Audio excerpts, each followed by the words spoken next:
जय श्री ओम नमः सिद्धेभ्यः। जय श्री ओम नमः सिद्धेभ्यः। जय श्री ओम नमः सिद्धेभ्यः। नमो अर्हंताणं, नमो सिद्धाणं, नमो आर्याणं, नमो वज्रायाणं, नमो लोये सब्बसाहुणं। नमः स्त्रीवर्धमानाय निर्धूतकलिलात्मने सालोकानां त्रिलोकानां यद्विद्यादर्पणायते। श्री रत्नकण शावकाचार में सम्यक दर्शन अधिकार प्रथम अधिकार है और इसमें 3 प्रकार की मूढ़ताएं सम्यक दृष्टि को नहीं होती हैं, उसका वर्णन चल रहा है। लोक मूढ़ता का प्रश्न यहाँ पर आया और लोक मूढ़ता के समाधान के लिए जैसे जल से स्नान करना या गंगा आदि नदियों में स्नान कर लेने से पवित्रता मानते हैं, उसका स्पष्टीकरण यहाँ पर चल रहा है। पेज नंबर 40 पर सबसे नीचे है, नीचे से तीसरा पैराग्राफ। जिन मूर्खों ने तत्वों का निश्चय रूप सरोवर नहीं देखा है, ज्ञान रूप समुद्र नहीं देखा और समता नाम की नदी नहीं देखी, वे गंगा आदि तीर्थाभासों में दौड़ते फिरते हैं। यदि वे तत्व के निश्चय रूप सरोवर को देखते, ज्ञान रूप समुद्र को देखते और समता नाम की नदी को देखते तो इनमें डुबकी लगाकर मिथ्यात्व व कसाय रूप मल से रहित होकर अपने को उज्ज्वल पवित्र कर लेते। एक कल का जो चर्चा थी उसी का और समझ लो आगे का रूप है। यहाँ मूर्ख की संज्ञा दी गई है। यद्यपि आचार्य बड़े करुणा से संबोधन करते हैं, लेकिन मूढ़ता को निकालनी है ना, तो मूढ़ता तो मूर्ख लोग धारण करते हैं, समझदार लोग नहीं। इसलिए समझदार बनो। ऊपर कहा था हे समझदार बंधुओं, तुम समझदार हो। मूढ़ लोग ऐसा काम करते हैं। कैसा काम करते कि तत्वों का निश्चय रूप सरोवर नहीं देखते हैं।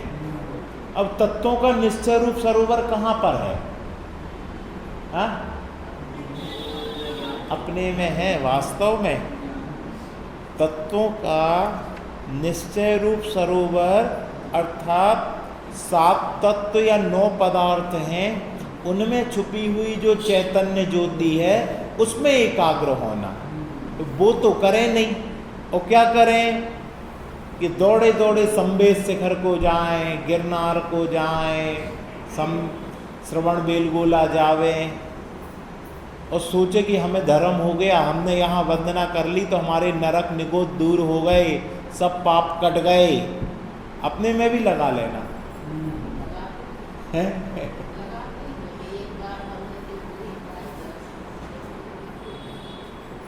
बस ये मान्यता से आप करोगे तो आपका संसार अभी बहुत दूर है। अरे भाव सहित वंदे जो कोई, अर्थात जिसने ज्ञान रूप सरोवर में डुबकी लगाकर, समता नामक नदी में डुबकी लगाकर और फिर किसी की भी वंदना की हो, फिर जरूरी नहीं कि आप संवेद शिखर जाओ। वही आप अपने चैतन्य स्वरूप में डुबकी लगाओ तो देखो अपना जो नैनागिर क्षेत्र है, यहाँ पर कौन से मुनिराजों ने ज्ञान सरोवर में डुबकी लगाई? कौन से?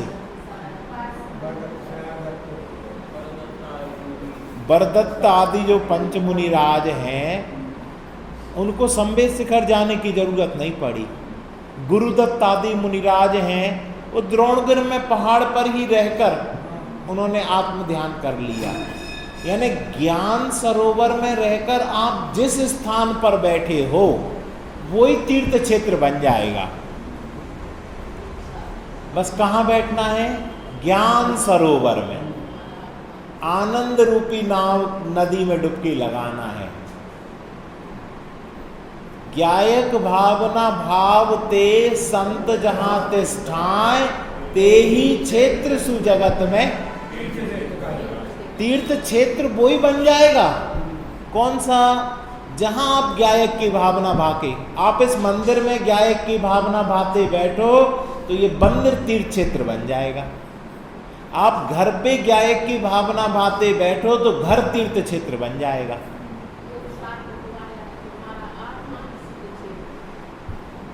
क्यों? क्योंकि आपका इसके अलावा कुछ नहीं है, और उस आत्मा की भावना आपने जहां भाई वहीं आपका। नहीं तो फिर आप शिखर जी जा रहे हो और ट्रेन लेट हो गई तो आप आकुल व्याकुल हो गए।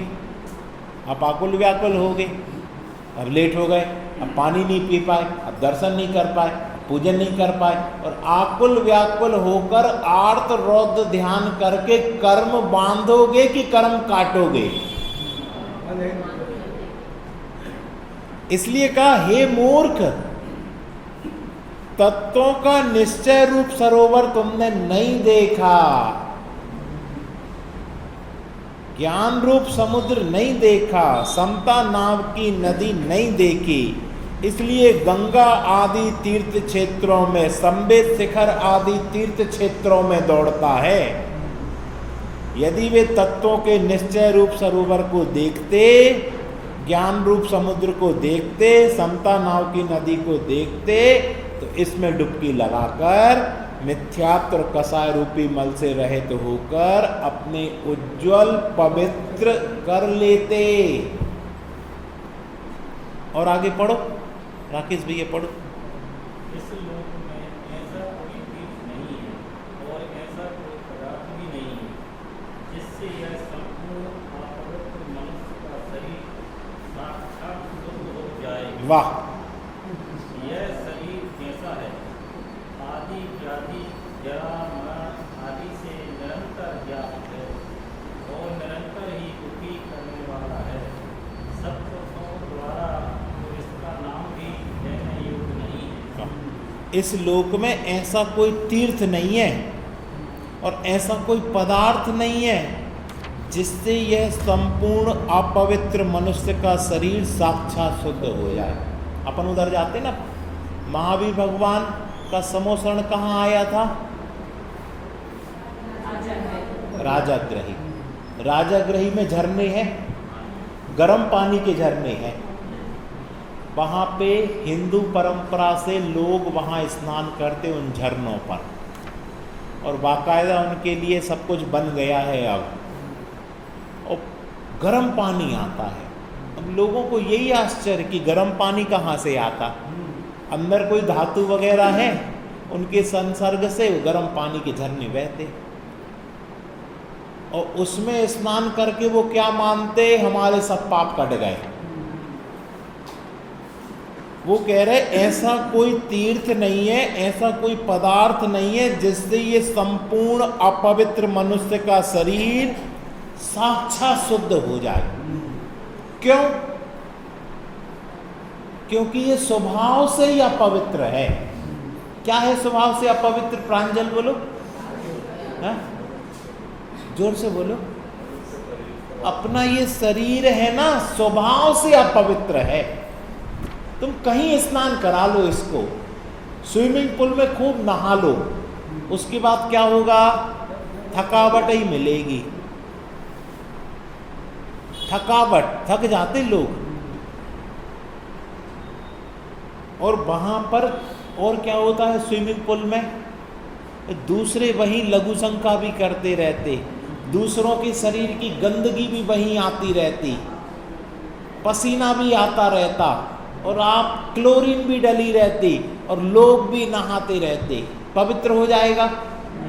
मैं ये नहीं कह रहा हूँ कि नहीं नहाना, मैं तो स्वरूप बता रहा हूँ। पवित्र हो जाएंगे कि अपवित्र हो जाएंगे? अरे इसके जाने से वो अपवित्र हो जाएगा। ये स्वरूप है। शरीर कैसा है? आदि व्याधि जरा मरण आदि से निरंतर व्याप्त है, निरंतर व्याप्त।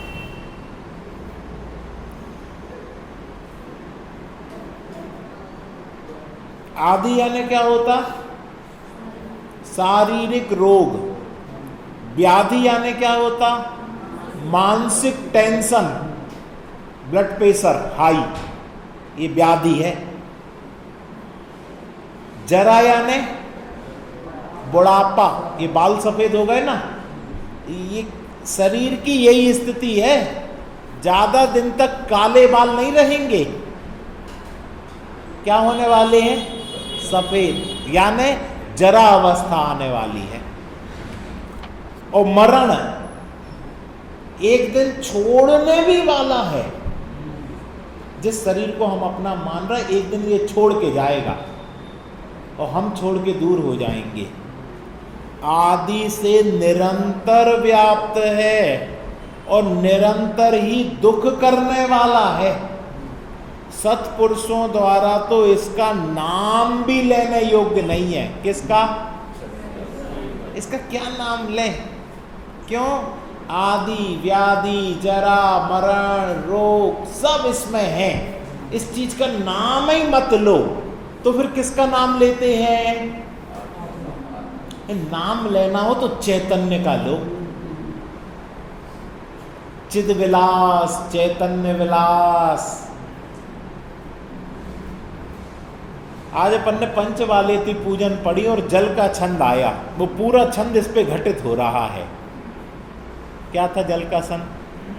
हे प्रभु ध्रुव की ध्रुव परिणति के पावन जल में कर स्नान, शुद्ध अतीन्द्रिय आनंद का तुम करो निरंतर अमृत पान। इसलिए ये पूजन की बब्बे भैया।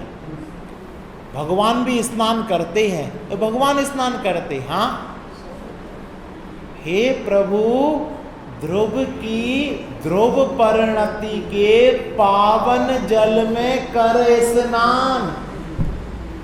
आपने त्रिकाली ध्रुव जो भगवान आत्मा है उसमें उत्पाद व्यय धौव्य हो रहा है, तो उत्पाद व्यय को छोड़कर जो धौव्यपना है उसमें ध्रुव परिणति के पावन जल में आपने स्नान किया और शुद्ध अतीन्द्रिय आनंद की तुम करो निरंतर अमृत पान। क्षणवर्ती पर्यायों का तो जन्म मरण है नित्य स्वभाव। सम्यक दर्शन एक पर्याय है क्षणवर्ती, और उस सम्यक दर्शन पर्याय का स्वभाव क्या है? जन्मना और मरना। अब चाहिए सम्यक दर्शन, वो ध्रुव नहीं है, उसका तो उत्पन्न होना और जाना। इस साप छायक सम्यक दर्शन वो तो स्थायी रहता है कि वो पर्याय है तो उसमें भी जन्म मरण है, और वो पर्याय त्रिकाली ध्रुव का आश्रय करती है तो उत्पन्न होती है और एक समय बाद विनष्ट हो जाती है। इसलिए ध्रुव का आश्रय करना कि वो पर्याय का आश्रय। जो ध्रुव का आश्रय करता है उसको छायक सम्यक दर्शन प्रकट होता है, और जो पर्याय का आश्रय करता है उसको सम्यक दर्शन नहीं होता। इसलिए गजब बात लिखी इसमें। स्नान करना है तो ध्रुव की ध्रुव परिणति में रहकर स्नान करो।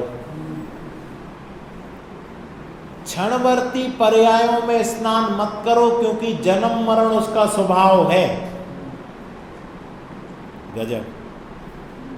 सत्पुरुषों द्वारा तो इसका नाम भी लेना योग्य नहीं। आगे पढ़ो, आप पढ़ो पीछे से। हाँ जी।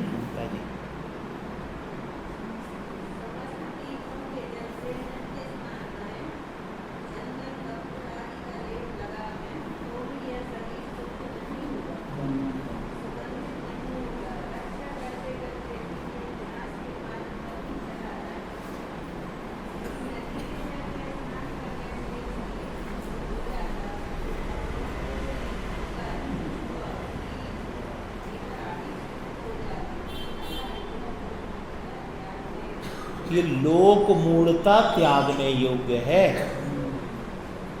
अपन इतनी लोक मूढ़ता तो नहीं करते कि गंगा में जाकर स्नान करने से पवित्र हों, लेकिन कौन सी करते हैं?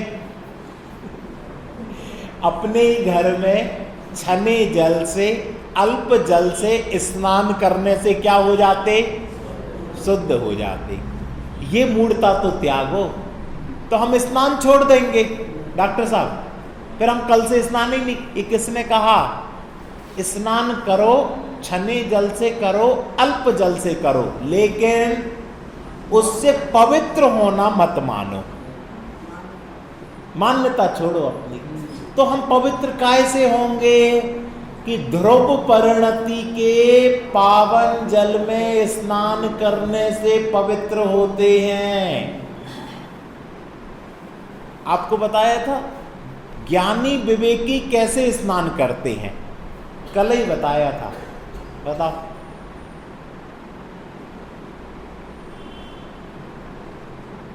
भेद विज्ञान करके, स्वपर भेद विज्ञान करके, देह से भिन्न अपने चैतन्य स्वभाव का स्मरण करके ज्ञानी विवेकी जीव स्नान करते हैं। इसलिए सबसे पहले सुबह उठकर स्वपर भेद विज्ञान करके स्नान करके अपने आप को शुद्ध करो।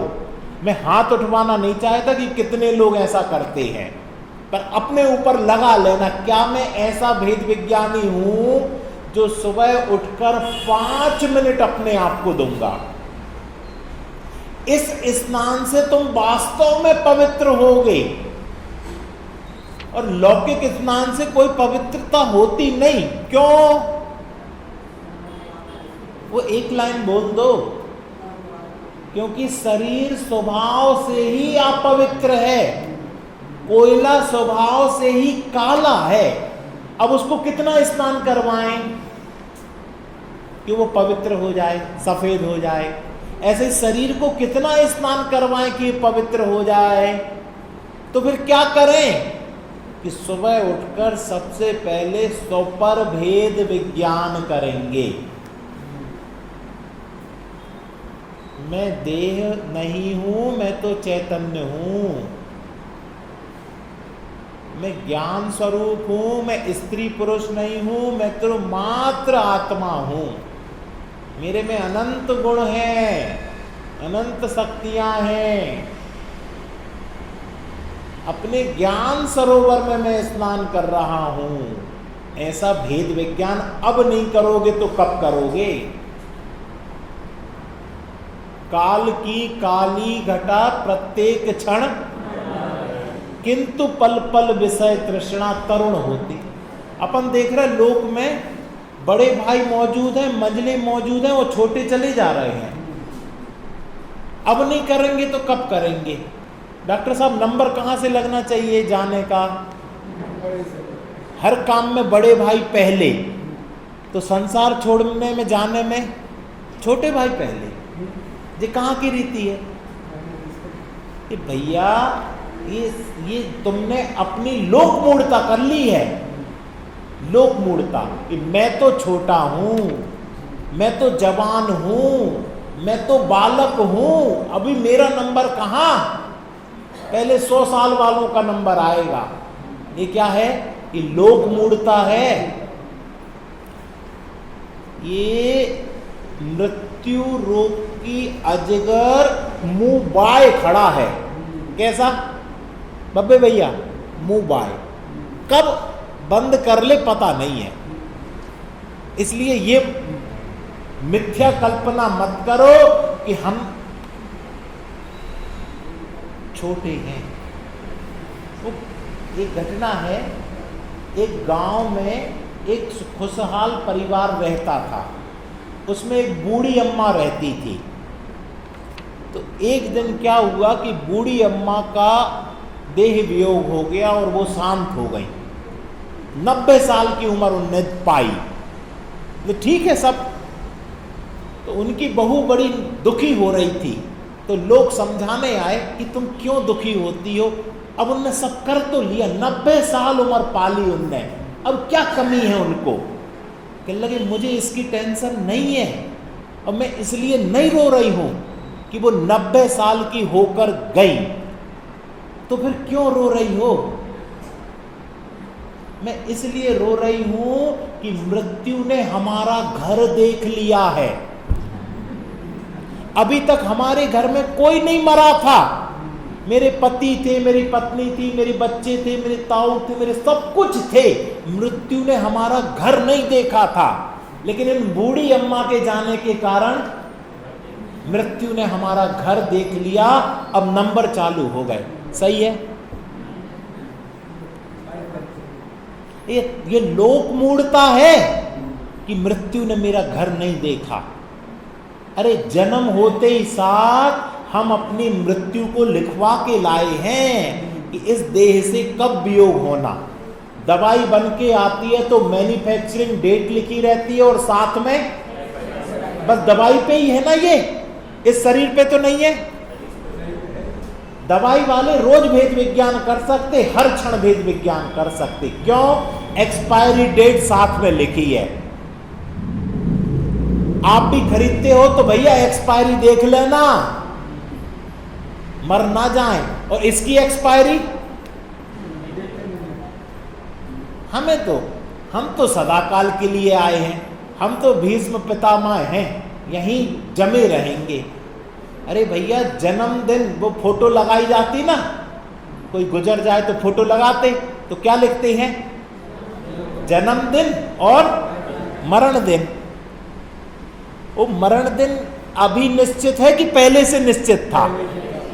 हर की फोटो पे दोनों पहले से निश्चित हैं।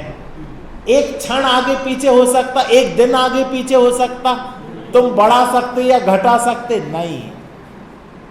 जैसे आपको दोनों तिथियां एक साथ दिख जाएं तो ये लोक मूढ़ता छोड़ देवे। इस शरीर को पवित्र करना लोक मूढ़ता है। तो फिर हम नहीं करें? नहीं, स्नान की आवश्यकता है, पर कितनी आवश्यकता है, कहां आवश्यकता है वो समझ लो 41 पेज पर। अब यहां इतना विशेष और जानना, स्नान करने से शरीर पवित्र नहीं होता और धर्म भी नहीं होता, परंतु ग्रस्त दशा में मुनिराज के समान स्नान का त्याग कर देना उचित नहीं है। मुनिराज स्नान नहीं करते, लेकिन अभी हम उतने ऊंचे तो नहीं बने कि 3 कसाय चौकड़ी के अभाव में अतीन्द्रिय, प्रचुर अतीन्द्रिय आनंद का अनुभव हो रहा, तो हम ये पागलपन नहीं करें स्नान करके शरीर को पवित्र माने।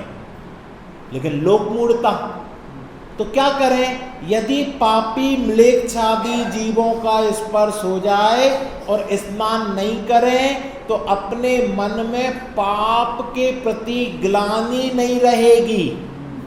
क्या? अगर कोई पापी जीवों का जो अभक्ष भक्षण करता है, वो मांस मदिरा का सेवन करता है और उसके साथ हमारा शरीर छिल जावे, तो उसके जैसे परिणाम हमारे भी हो जाते। इसलिए स्नान करना जरूरी है। ये निमित्त नैमित्तिक संबंध है। इसलिए कहते कि अपनी संगति खोटे जीवों के साथ मत करो। क्यों? क्योंकि जिनके साथ संगति करोगे तो निमित्त नैमित्तिक संबंध है कि वैसे परिणाम तुम्हारे भी होने लग जाएंगे। इसलिए और आगे, तथा उनकी संगति, स्पर्श, खान पान चाहे जैसा करने लग जाएगा तो व्यवहार धर्म का लोप हो जाएगा। इसलिए जैनियों का जो आचरण है वो व्यवहार का विरोधी नहीं है। अत्यंत पाप से आजीविका करने वाले चांडाल, कसाई, चमार, शिकारी, भील, धीवर आदि अति पापिष्ट तथा म्लेच्छ मुसलमान आदि की अपने शरीर के ऊपर छाया पड़ने से ही जब अति मलिनता मानते हैं तो इनका स्पर्श होने से स्नान कैसे नहीं करें। अपन अस्पताल चले जाते हैं और वहां पर सब लोगों से अपना शरीर वस्त्र छिल जाते हैं, तो फिर स्नान करते कि नहीं? अब लोग कहते ये सब आपका ढोंग है, ढोंग, ऐसा नहीं होता, हम नहीं मानते। तो कोरोना आया था, तो कोरोना में क्या करते थे? कितनी बार हाथ धोते थे साबुन से। ए भैया हमारा टच ना हो जाए। इसने जिस दीवार को पकड़ा, जिस दरवाजे को पकड़ा, हमने पकड़ लिया, और भगवान, सैनिटाइजर, पूरी बॉडी सैनिटाइजर करो। क्यों? उस समय क्या हो गया था? तुम जैन धर्म को ढोंग कहते हो भैया, उनसे हम छिल गए। वो क्या पहनते थे? कौन सा किट? पीपीटी, पीपीटी किट पहन लो, हमारे कपड़े भी नहीं छूना चाहिए। ये जैन धर्म को ढोंग कहते थे। उनका शरीर स्पर्श हो जाए तो क्या, अरे बैक्टीरिया, वायरस, इन्फेक्शन आ जाएगा, वो कोरोना आ जाएगा, पीपीटी किट पहन लो। अब क्या हो गया? अब कोरोना चला गया, अब पहले ही जैसे हो गए सब, अब कुछ नहीं होता। ये तो सहिष्णुता है, ये तुम संप्रदायवाद फैला रहे हो। और कोरोना के समय संप्रदायवाद कहाँ चला गया था? अब कहते कि यदि तुम किसी से छिप जाओ, कोई बिना स्नान किए व्यक्ति है, किसी ने नाली साफ करके आया है और तुम्हारा शरीर और उसका शरीर छिप जावे, अरे अपने ही घर की बाथरूम वगैरह साफ करते हैं तो अपन कहते हैं हम अशुद्ध हो गए, हमें मत छुओ। ये लोक व्यवहार है। क्यों? क्योंकि अब इन्फेक्शन आ गया शरीर पे। अब क्या करें? कि कुछ नहीं कर सकते तो गर्म जल से स्नान करके अपने आप को पवित्र मान लेते हैं। पर वास्तव में क्या शरीर पवित्र हो सकता? नहीं हो सकता। तो हमें ऐसी पवित्रता करनी कि नहीं करनी? ये करनी, ये लोक व्यवहार निभाने के लिए करनी। लेकिन उससे श्रद्धा नहीं मानना कि मैं पवित्र हो गया। तो मैं पवित्र कैसे होऊंगा? कि ज्ञान रूपी सरोवर में स्नान करके ही पवित्र होऊंगा। अब सर्वांग विवेचन हो गया ना, कहीं कोई कमी रह गई? अब आगे देखो, कहाँ आ गए? पेज पलट गया। हाँ, स्नान तो करें ही करें, परमात्मा का स्मरण भी करते हैं। आगे पढ़ो भैया, कौन अच्छे से पढ़ेगा? पढ़ो। इनके पास बैठने से बुद्धि मलिन हो जाती है। ये मुसलमान वगैरह वैश्यादि से कान लगाकर मुँह के सामने मुँह करके बातचीत करते हैं।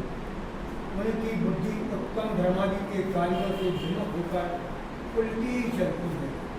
जीवों के घातक कुत्ता, बिल्ली आदि पशु, कौवा आदि पक्षी दुष्ट त्रियंत भोजन के स्थान में आ जाए या भोजन को स्पर्श कर ले तो वह भोजन त्याग देना ही उचित है। इनका स्पर्श हो जाने पर बिना स्नान किए भोजन स्वाध्याय आदि करने में हीन चरित्रपना होता है। पाप से डर नहीं रहता है, कुल का भेद नहीं रहता है। स्त्री संगम में अनेक जीवों को की हिंसा, अपवित्र अंगों का मिलना, रक्त बीजादि का स्पर्श तथा महानिंद राग की उत्पत्ति होती है। इसका त्याग नहीं बन सके तो इस पाप की ग्लानि करके अपने को अशुद्ध मानकर स्नान करना चाहिए, क्योंकि निंद कर्म करने से के पश्चात बाह्य शुद्धि के लिए स्नान है। स्नान किए बिना पुस्तक, जिन मंदिर के उपकरण आदि उत्तम वस्तु का स्पर्श कैसे करें? देखो, एक चीज अपन इस कैटेगरी में आते कहीं? अपन ऐसा गलत काम तो नहीं करते? देखना, इनके पास बैठने से बुद्धि मलिन हो जाती। ये मुसलमान वगैरह वेश्या आदि के कान लगाकर मुंह से मुंह करके बात करते हैं। उनकी बुद्धि उत्तम धर्मादि के कार्यों से विमुख होकर उल्टी चलती। जीवों के घातक कुत्ता, बिल्ली आदि पशु, कौवा आदि पक्षी दुष्ट त्रियंच भोजन के स्थान में आ जाएं या भोजन को स्पर्श कर लें तो वो भोजन क्या कर देना चाहिए? त्यागने देना उचित है। इनका स्पर्श हो जाने पर बिना स्नान किए भोजन स्वाध्याय आदि करने में हीनाचारीपना होता है, पाप से डर नहीं रहता, कुल का भेद नहीं रहता। इतना तो कोई व्यक्ति, अपन सब करते हैं कि नहीं, कर लेते। अब एक बात बताना, अपन भोजन करते हो, कई बार मक्खियाँ आ जाती हैं और मक्खियाँ उसी भोजन पे बैठती रहती हैं और अपन उनको भगा भगा के भोजन करते रहते हैं। ये उचित है कि अनुचित है? लेकिन ऐसा अपन करते हैं कि नहीं करते? वही मक्खी रसगुल्ले पे बैठी, अरे अरे बैठ, भगा भगा, और फिर वही रसगुल्ला खा लिया। बबलू भैया करते? अब इतना 15-20 रुपए का रसगुल्ला शुद्ध देसी घी में बना है, वो अलग करते बनता किसी से? अब मैं आपको बता दूं, वहीं चौराहे पर चूहा मरा डाला था। कौन मरा डाला था? चूहा। वो मक्खी उस चूहे पर बैठी थी और उसके जो पांव थे ना, उसमें बहुत सारे ऐसी चीजें हैं जिसमें उस चूहे का कुछ अंश लग गया, और वही मक्खी आकर आपके रसगुल्ले पर या अटपहरे बने हुए दूध के खीर पर या आपके अटपहरे बने हुए भोजन पर बैठ गई। अब क्या करोगे? सालू अपन क्या करते? ऐसे ऐसे मक्खी को भगाते और फिर वो खीर खा लेते। मैं किसी का छुड़वा नहीं रहा हूं, मैं तो बस आपको बता रहा हूं कि एक मक्खी भी अगर आपके भोजन पे आई है तो वो मक्खी शाकाहारी नहीं है, वो मच्छर शाकाहारी नहीं है। वो खून पीते हैं और मांस पर बैठते हैं और नाली में बैठते हैं और गंदगी पर गटर में बैठते हैं और वहां से आके फिर आपके भोजन की थाली पर मंडराने लगते हैं और आप इधर उधर देखते हो, बातचीत करते हो तो वो बैठ भी जाते हैं। इसलिए भोजन कैसा करना? भोजन के समय किसी से बात नहीं करना, मोबाइल नहीं चलाना, मोबाइल नहीं सुनना और सारा ध्यान भोजन की थाली पर रखना कि कोई मक्खी मच्छर कोई भी जीव हमारी भोजन के पे नहीं आ जाए। पहले जमाने में आपने देखा होगा, यदि कोई भोजन करता था तो माताएं बहनें पंखा लेकर, वो हवा नहीं करती थी आपको क्या लगता था ये हमें हवा कर रही? ये मक्खी उड़ाती थी। ये मक्खी मच्छर भोजन की थाली पर ना बैठ जाए। क्यों? क्योंकि ये अभी गोबर में और मल में और नालियों में बैठकर आ रही हैं। और गोबर क्या होता है? विष्ठा ही है, और उस विष्ठा पर बैठकर आपके भोजन की थाली पर बैठेंगी। इसलिए आप सोच रहे थे हम तो बड़े अमीर हो गए हैं। अगर अमीर हो गए तो ऐसी मच्छर जाली लगाओ कि कोई मक्खी मच्छर अंदर प्रवेश ना कर सकें। ऐसी जगह भोजन करो। अपन कई बार यात्राएं करते हैं तो यात्राओं में स्थान देखकर भोजन करो कि वहां पर नाला ना हो, नाली ना हो, गोबर नहीं डला हो, मक्खी मच्छर ना हो, कुत्ते वगैरह ना हो वहां पर, वो आ जावे और तुम भगाते रहो और खाते रहो। अगर आप अमीर हो, धनपति हो, तो ऐसे स्थान का चुनाव करो जहां पर ये व्याधि ना हो, हमारा भोजन अपवित्र ना हो जावे। और कदाचित कोई मक्खी भोजन में थाली में रसगुल्ले पे बैठ गई तो क्या करें? कर सकते, लेकिन ये लोभ त्याग होगा तो अलग कर पाओगे। और महालोभी, अरे हम जानते कितनी मुश्किल से शुद्ध घी में बना है ये, कहां मिलता अटपैरा घी, कैसे अलग कर दें? तो हम तो धीरे से खा लेते। कोई इसमें क्या लिखा? इसमें लिखा है इनका स्पर्श हो जाने पर, काले अक्षरों में लिखा ना बीच में, स्नान किए भोजन स्वाध्याय आदि में हीनाचारीपना होता है, पाप से डर नहीं रहता, कुल का भेद नहीं रहता। विचार करना। और स्त्री संगम में अनेक जीवों की हिंसा, अपवित्र अंगों का मिलना, रक्त वीर्य आदि का स्पर्श, महानिंद राग की उत्पत्ति होती है। इनका त्याग नहीं बन सके तो इस पाप की ग्लानि करके अपने को अशुद्ध मानकर स्नान करना चाहिए। भैया ये कार्य निंद है, स्नान करके, क्योंकि निंद कर्म करने के पश्चात बाह्य शुद्धि के लिए स्नान है। ये बाह्य शुद्धि के लिए जरूरी है। स्नान किए बिना पुस्तक, जिन मंदिर के उपकरण आदि उत्तम वस्तुओं का स्पर्श कैसे करेंगे? इसलिए स्नान की आवश्यकता है। लेकिन स्नान करने से शरीर पवित्र हो जाता क्या? नहीं। ये श्रद्धान रखना, श्रद्धान में ऐसा रखना कि स्नान करने से मैं पवित्र नहीं होता हूं, लेकिन व्यवहार जीवन चलाने के लिए अगर ये निंद काम हुए हैं तो स्नान करके वो शुद्धि करना। ख्याल में आया? आगे प्रश्न पढ़ो आगे। शरीर में रक्त, मांस, हाड़, चाम, केश, मल, मूत्र भरा है, परंतु रक्त, कीट, चाम, हाड़, मांस, मल, मूत्र आदि का बाह्य स्पर्श हो जाने पर अवश्य धो डालना ही उचित है, क्योंकि केश, चाम आदि शरीर से अलग होने के पश्चात स्पर्श करने योग्य नहीं है। इनका हाथ आदि से स्पर्श हो जाने पर शीघ्र ही हाथ धोना उचित है। इनकी ग्लानि नहीं करे तो नीच, चमार, चांडाल, कसाई आदि से एकता होने से आचरण का भेद नहीं रहेगा। तब समस्त जाति संबंधी व्यवहार का लोप हो जाने से उत्तम कुल का और नीच कुल का आचार समान हो जाएगा तथा व्यवहार आचार के बिगड़ जाने से महापाप का बंधन होता है। ख्याल में आया? ये सब चीजें हैं शरीर में, रक्त है, मांस है, हाड़ है, केश है, मलमूत्र भरा है।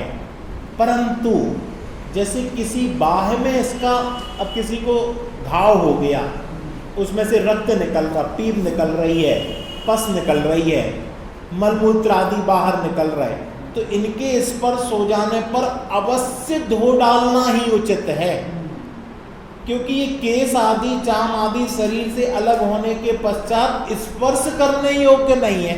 अब लोग कहें शरीर में तो लगे हैं, छू तो लेते ही हैं, अब टूट के गिर गया तो अब गिर गया तो बताए एक बाल क्या है? अनंत जीवों का पिंड है। माइक्रोस्कोप से एक बाल की स्लाइड बनाओ तो उसमें असंख्यात जीव निकलेंगे, और वो जैसे अपन के शरीर में से आत्मा निकल जाती और शरीर रहता है, ऐसे ही बाल में से जीव निकल गया है और अब वो शरीर बॉडी जैसा, डेड बॉडी जैसा हो गया। और अपने भोजन में बाल आ जाता तो अपन क्या करते हैं? राजू भैया बताना नहीं, आप भोजन करते हो और बाल आ जावे तो अपन क्या करते? बताना नहीं, कोई अच्छा नहीं लगेगा, बाल को अलग करके और फिर भोजन को कंटिन्यू चलने दो। करते कि नहीं करते? हाँ, कम से कम कौर अलग कर दो। इतना तो कर दो भाई कि जिस कौर में बाल आगे आए वो कौर ही अलग कर दो। लेकिन वो बाल उस कौर में था कि पूरे में था? अब जिसकी जितनी आसक्ति कम होगी वो उतनी चीजों को छोड़ देगा, जिसकी आसक्ति ज्यादा होगी वो उस कौर में से बाल अलग करेगा, जिसकी आसक्ति कम होगी वो कौर ही अलग कर देगा, जिसकी आसक्ति और कम होगी वो भोजन अलग। अब भोजन फेंके क्या? बताओ कहाँ फेंके? अब जानवर तो दिखते नहीं है, सब जानवर तो शहर से बाहर हो गए हैं, अब ये जीभ पड़ेंगे, इससे अच्छा हम ही खा ले रहे हैं। क्या करें? विचार करना, हमारी आसक्ति कितनी है पर पदार्थों के प्रति। अरे उस दिन तो मुनिराज क्या करती हैं ये बताओ? मुनिराज के में बाल आ जाए तो वो क्या करते हैं?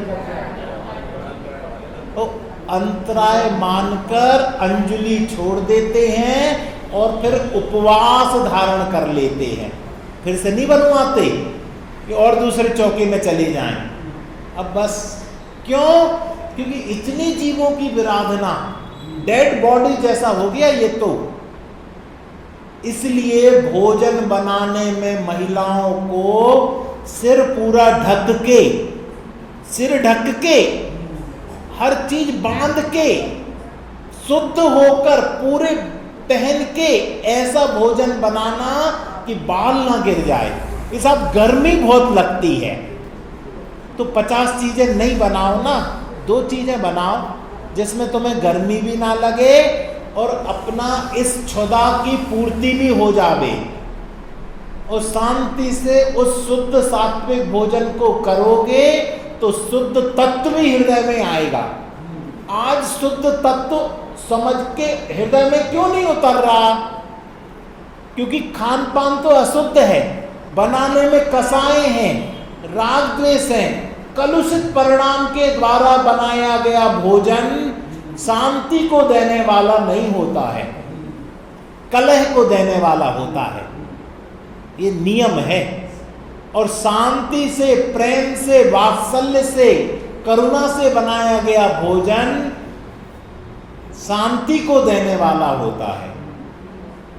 इसलिए मैं किसी को उपदेश नहीं दे रहा हूं, जो तत्व आया वो तत्व का यहाँ पर उच्चारण हो रहा है मात्र। जो विवेकी होंगे वो अप्लाई करेंगे और जो कठोर हृदय के होंगे वो इसको नकार देंगे। इसलिए हम किसी को सुधार नहीं सकते हैं।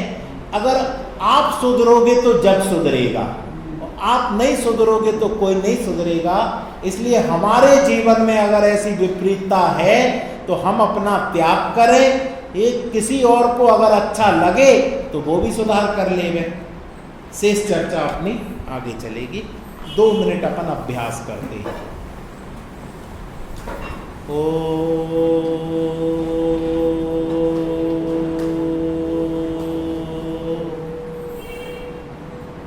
चैतन्य स्वरूपो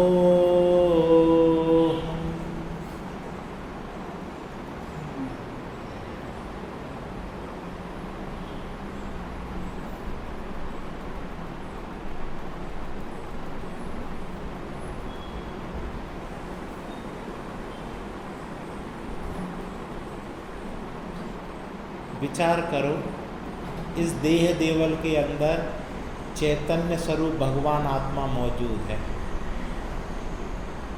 जैसे बिजली के वायर के अंदर करंट मौजूद है और उस करंट से ही पंखे लाइट चल रहे हैं, ऐसे ही इस देह देवलय में चैतन्य मौजूद है।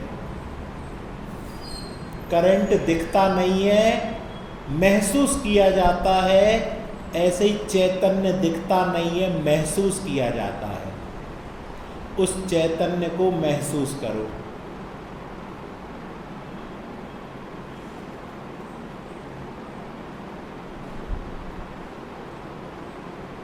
चैतन्य स्वरूपो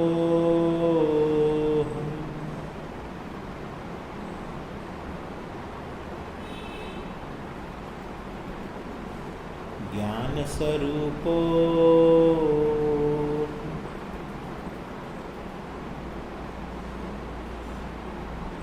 निर्मलो हम निरंजनो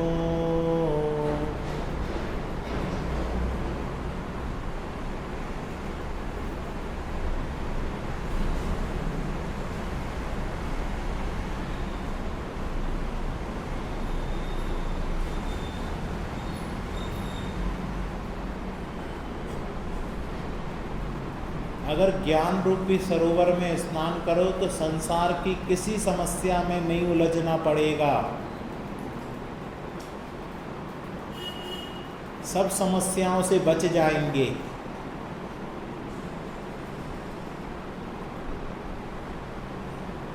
ऐसे अपने चैतन्य स्वरूप को जानो, अनुभूति करो यह चैतन्य मैं ही हूँ और मेरा निज स्वरूप को निज स्वरूप जानना सत्य ही है। बाकी सारा संसार असत्य है। निज स्वरूप को निज स्वरूप जानना ही सत्य है। सहजानंदी शुद्ध स्वरूपी अविनाशी में आत्म स्वरूप। सहजानंदी शुद्ध स्वरूपी अविनाशी में आत्म स्वरूप। सहजानंदी शुद्ध स्वरूपी अविनाशी में आत्म स्वरूप।